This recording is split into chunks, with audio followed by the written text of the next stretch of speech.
In this video, I would like to read an excerpt from a book which I regard as a pretty important work, as all of Neale Donald Walsch's books have been since he wrote his first bestseller in the mid-1990s.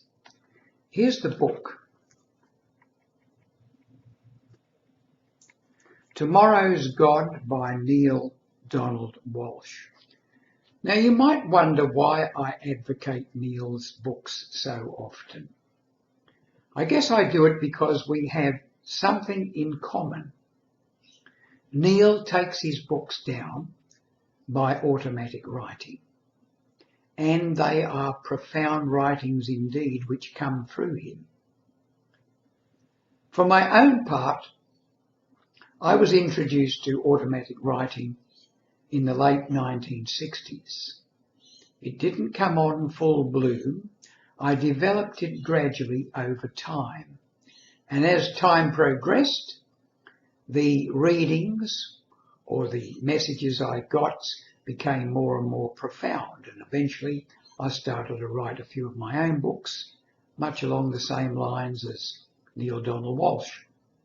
But of course, way back in the 1970s, I wrote my first book on automatic writing. It was called Ghost Guidance and Automatic Writing in the mid-1970s.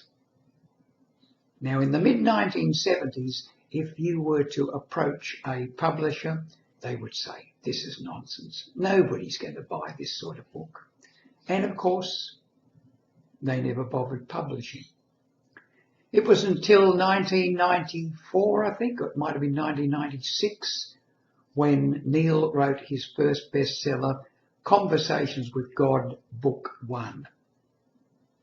And it swept the world. So the time was right. My books at that time were obviously written a couple of decades too early. But to get to Neale's book and the passage I want to read. Now, this is a conversation between Neale and God. Now, what is God?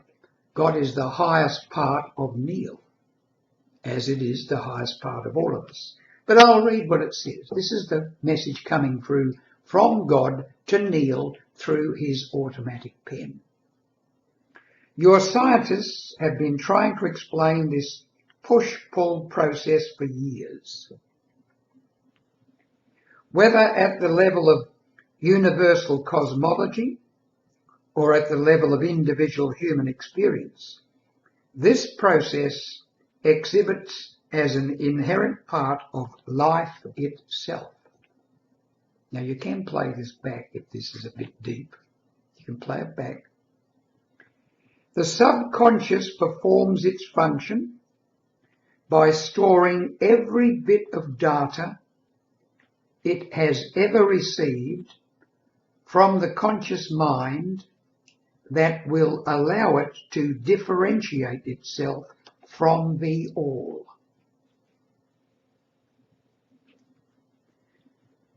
The supraconscious performs its function by storing all data everywhere, allowing it to non-differentiate from the all, even as it individuates.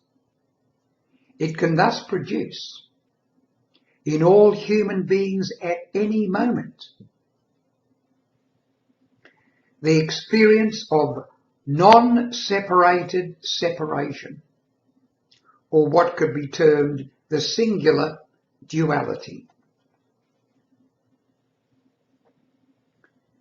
It is doing that right now as you, Neale, write these words, which are coming from me, but are coming through you, even though if the two were one, which is precisely the case. What's being said here is that we all have a higher self.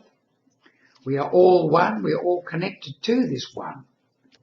And yet we have individual souls. Our individual souls have a higher part, what the Hindus call the Atman, what the Christians call the Christ consciousness, what the Buddhists call the Buddha mind. We all have it. Every single one of us. We're all separate and we're all one. That's the divine dichotomy. It's profound. Your mind won't tell you that it is the case, but if you look in the mirror very carefully and say, who are you? Who are you? Who are you? See how long the mind starts to respond and starts rationalising that this is a lot of nonsense. Try it a few times, perhaps for a few weeks, and see what happens.